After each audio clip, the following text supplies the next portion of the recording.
hospital video walls powered by sound and communications. SoundcomAV.com. Mike D, does the Manning Passing Academy start on Thursday? Yes, it does. Sure does. All right. So is it 2 days or 3, Mike D? It starts Thursday and it ends Sunday morning. Wow. I didn't realize it was that long. Okay. Yeah.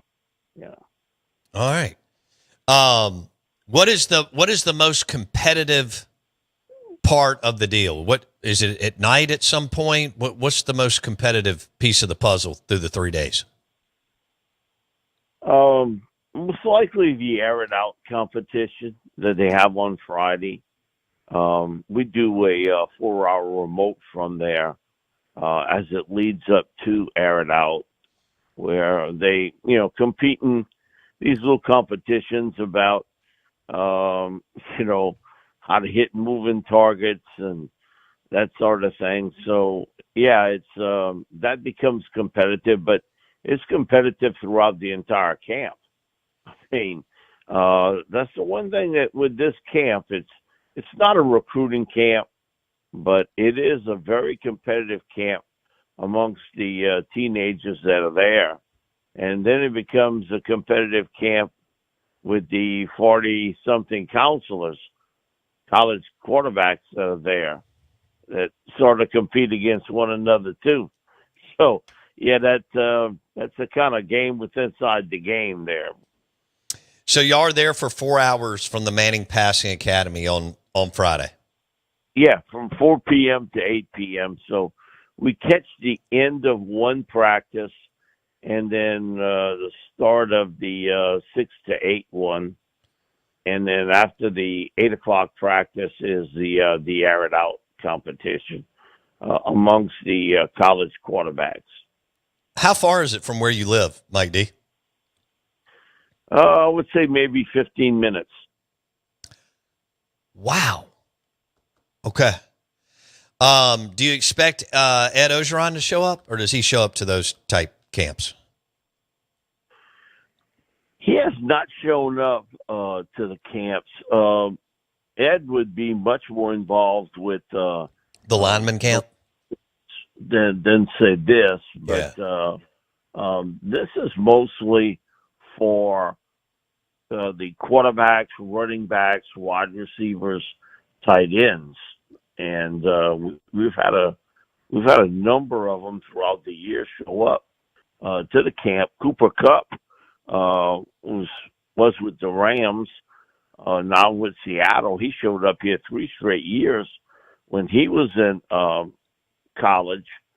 Now his grandfather actually played with Archie.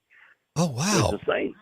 Yeah, Jake Kupp. He was one of the original members of the Saints. So Cooper showed up here. We've had Odell Beckham Jr., Jarvis Landry show up. Also DK Metcalf, A.J. Brown. So we've had a number of wide receivers, tight ends that'll show up to work with the wide receivers here. Okay. Speaking of Odell, we're visiting with Mike Detillier. He's got his finger on the pulse of all things Louisiana and New Orleans sports. He joins us on the Farm Bureau Insurance Guest Line. How would you describe Odell Beckham's professional career? Wow, it started off on a wild ride, and then injuries certainly took its toll on him later on, where he wasn't quite the same player. But you couldn't ask for a better start for an NFL career than what happened with Odell. And he was a tremendously gifted athlete, underused at LSU because they didn't really throw the football a heck of a lot under Les Miles. And he was used a lot in the return game. But, man, once he hit the Giants, you just saw what type of impact player he was. Tremendous foot speed, elusiveness. He had great eye-hand coordination. And just, again, the injury started to take its toll on him And, he wasn't quite the same player as we saw later on, him playing, with the Rams. He was not the same guy. Same thing when he was with Baltimore. But, man, he started his career in big-time shape. And I think the same of Jarvis Landry. Jarvis put up huge numbers with both the Miami Dolphins and Cleveland Browns, and it fizzled out pretty quickly also. He wasn't the same player when the Saints brought him in. Mike Detillier on the Out of Bounds Show, 105.9 The Zone, ESPN. Manning Passing Academy is Thursday through Sunday. In Thibodeau, right, Mike D? Yeah, in Thibodeau at Nicholls State. Yep. Okay. Let's switch gears to the Kansas City Chiefs. Well, as you size up the Chiefs, they've been the franchise the last several years. They've been in it. They've won it. They've lost it. But all they do is win. And they've got Spagnuolo and Mahomes and Reed and Beach and all this, they've got the alignment that we talk about from owner to GM to head coach to quarterback and Chris Jones and so on. Do you think they'll take a step back, or do you expect them to be a quote unquote, I don't know, top 3 dominant team in the NFL this year, Mike D? I think they'll be a top 3 dominant team. They'll go as far as the offensive line will take them. I think that's the issue there. With a healthy Rashid Rice, with development of Xavier Worthy, I still believe that Travis Kelce has gas left in the tank as a receiver. They're going to be fine there. Their running game has always been solid. Defensively, they lose a few pieces here and there, but they have drafted extremely well. They're not going anywhere at all. Now, the division's gotten tougher. True. When you look at it, the Chargers are a better team today than they were a year ago when the season ended, so you have to deal with that. I think the Raiders are a better team today than they were a year ago. Sean Payton and the Broncos are a better team today than they were when they ended the season. But the Chiefs still have Mahomes, still have an explosive offense. You still have some star players on the defensive side of the football. They're not going anywhere. Nowhere. It's not often you can point to a division and go, okay, Andy Reid, Hall of Famer, Jim Harbaugh, national championship coach at Michigan, took the 49ers to the Super Bowl. Sean Payton, I think he'll get in the Hall, Super Bowl winning coach for the Saints. Pete Carroll, he'll be in the Hall, Super Bowl winning and national championship coach. I mean, how many times have you been able to say that in the NFL with those 4 guys all in the same division, Mike D? The only other time I can remember is in the 80s, NFC East, with Parcells in New York and Joe Gibbs in Washington and Jimmy Johnson, Dallas, and you had Buddy Ryan with the Eagles.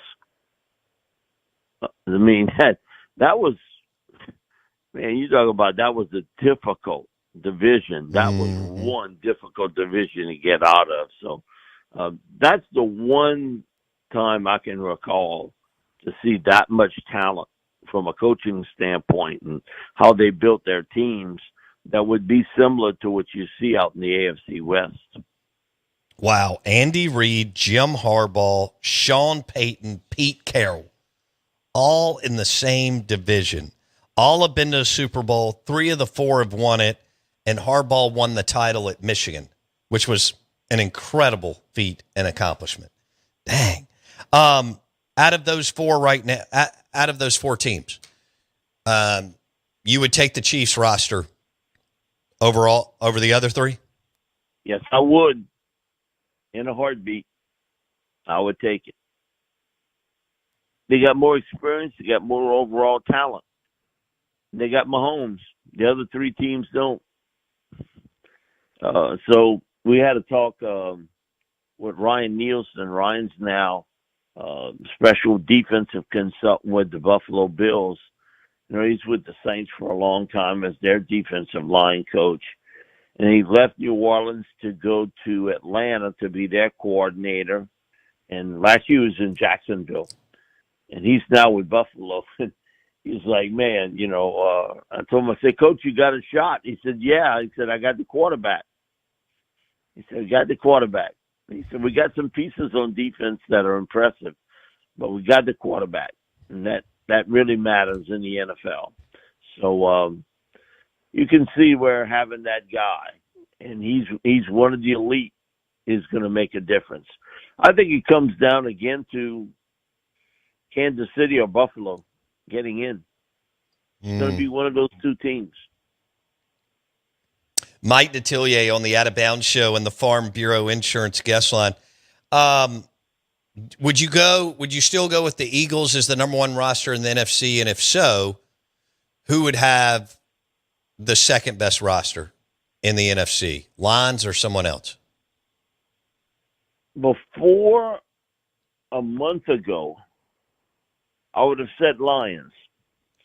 But when you lose Frank Ragnow, who I think is one of the premier centers in pro football, it gives me kind of food for thought there, because you've lost your two coordinators already. You have some kind of repiecing of the roster, and then you lose a very important player up front in Ragnow, who I think he was one of the best in the game. It's just not next man up. That next man's not going to be in his zip code. Now, I've heard, Jared Goff talk about just how important he was in being able to pick up the blitz, calm everybody down in the huddle, getting that physicality that he brought to the table to the other members of the offensive line. That one's going to be tough. And in that division, you look at it, who comes out of there with, I think, not as good a Detroit team. I think a Green Bay team that is very good. The Vikings will go as far as J.J. McCarthy will take them. Mm-hmm. The wild card and all of that, Chicago, with Caleb Williams, and they've added some pieces to the puzzle there with Ben Johnson. That's a really, really tough division. So to answer your question, the number two team, which I would have easily said a month ago would have been Detroit, I'm not so sure that's not the LA Rams today. They gave the Eagles more trouble than anybody could have. Really, they did. They went toe to toe with Philly in a bad weather situation. You got an experienced quarterback in Matt Stafford. You got some young stars on offense. You bring in Devontae Adams. Sean McVay has done a fabulous job coaching that team. You have a really talented group of young men on the defensive side of football. So I'd probably go with the Rams there today, if you ask me, as the number two team out in the NFC. But it's close with them in the Detroit. Okay. Yeah, boy, Shanahan and McVay were hot, and then they kind of cooled for a second. We'll see if they get that thing because they were young and in the same division and out on the West Coast and good looking and, had that swagger about them. And we focused on them there for a good 4 years or so. And then they kind of cooled because it shifted out to the East. And be interesting to see if Mike D, hits on something here that the Rams gave the Eagles all they wanted. Stafford still got some play. They signed Brock Purdy out at San Fran. And we'll see if the West Coast teams can make a run. Mike Detillier, WWL Radio TV New Orleans on the Out of Bounds show, 105.9 The Zone, ESPN. Mike D, how did you get in the business? What was the first show you did or how did this all happen 35, 40 years ago for you? Oh, wow. I got recommended, Hap Glaude was doing sports talk in New Orleans. I went to high school with. I was an engineer at that time. I was doing. I was doing engineering, and he gave Hap Glaude a call and said, I've heard all the guests you got on. I got somebody that knows every bit as much as what they do. And Hap gives me a call at about 11:30 one night.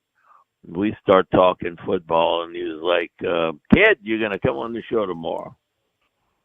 And I'm like, "Okay." Wow. So that's how it started with me, and then I started doing the draft book the following year, the NFL draft book the following year. So yeah, it's kind of how it started with me, and you get in all kind of different ways. I didn't go to journalism school or go to school for writing or covering sports. I was in another profession, making pretty good money, and so I got approached a couple of times by different teams about, why don't you come scout for us? And we're impressed with what you do, and then you tell them how much you make, and they were like, okay, you best stick to what you're doing. Yeah, you're not making a lot of money on that scouting part of things. So, but yeah, that's pretty much, in a nutshell, kind of how it got started for me. Okay, so when did you go full time, and what show was that? Full time, I had actually retired from engineering, and a few years back, and I had swore I would never work again full time. I didn't mind doing shows here and there, but I wasn't going to work full time. And then, like anybody who's been retired for any length of time, you get bored. Uh, and I got a call during COVID year 2020 from WWL Radio, along with calls from a couple other stations, if I'd be interested in doing something full time. I said, well, let me think about that. And then after COVID passed in 2021, WWL initial offer was to do a show twice a week. And I said, yeah, I think I can handle that. So when we sat down to have a meeting about it, the 2 days a week turned into 4 days a week. And I'm like, this isn't what we talked about. And they had come up with the finances to make it work for 4 days, and we haggled over money for a while. I'm not saying a long period of time, but we haggled over money for a while, and they knew they were in competition, so it went sort of back and forth. And then finally, I started in 2021 full time, but I had no intentions of doing this full time. I was going to be a part-time guy. I was going to do second guest show on Mondays, maybe do LSU pregame on a Saturday, but I was going to have most of the week off. And it didn't work out that way. So I got an unhappy wife here who she ain't crazy about it, but whatever. She's gotten used to it. Okay, so when did you start doing the Saints game day? Saints game day, I did that literally before, I'm going to say 2002. Okay. It was me and Buddy Diliberto started it, Saints game day. Okay. We did it. We started in 2002. He called me out the blue and said, "There's any way we could get you to do at least a couple segments every Sunday?" And it's very early 2000s. So I'm taking a shot. It's 2002. All right, how many hours are you on Saints game day?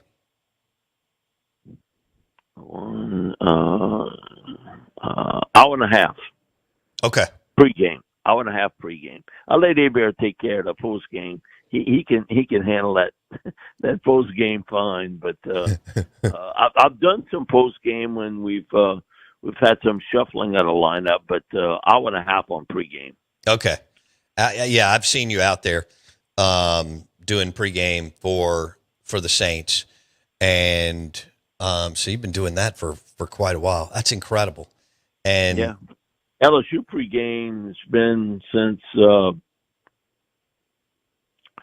06. And how many hours is that? 2?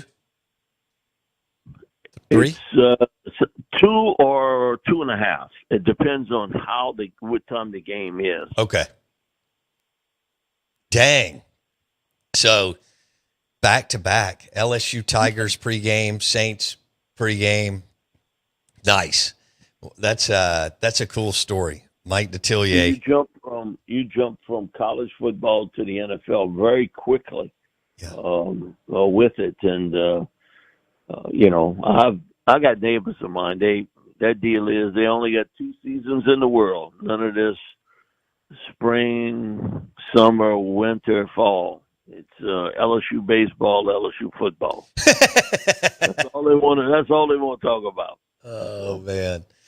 Well, I know the celebration was happening Sunday and Monday for Jay Johnson and the LSU Tigers. They made it look easy in the championship series, and another big championship for that program, number 8.